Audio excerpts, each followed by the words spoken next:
নমস্কাৰ আজি আমি এই কোৱেশ্চনটো চাও আহা যদি x + y = 10 আৰু x - y = 4 তেন্তে x ৰ মান কিমান হ'ব এইবিলাক কোৱেশ্চন সাধাৰণতে দশম শ্ৰেণীত আহা দেখা পোৱা যায় বা বেলেগ ধৰণৰ আমাৰ এক্সাম বিলাকতো আহি থাকে গতিকে x + y = আমি পাইছো 10 and x - y = হৈছে 4 এতিয়া আমি এই দুটা যদি প্লাস কৰি দিও তেতিয়া তোমালোকে কি পাবা যে -y plus y cancel হব অর্থাৎ twice x থাকিব তাৰ পিছত এইফালে আমাৰ হ'ব 10 plus 4 = 14 গতিকে x ৰ ভ্যালু হৈ যাব আমাৰ এতে 7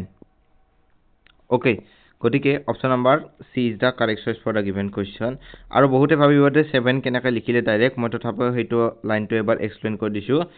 x হৈ যাব এইফালে 14/2 যেহেতু x ৰ লগত 2 টো এইফালে পূৰণ হৈ আছে সেইফালে গলে হৰণ হৈ যাব সমান চিহ্ন গতিকে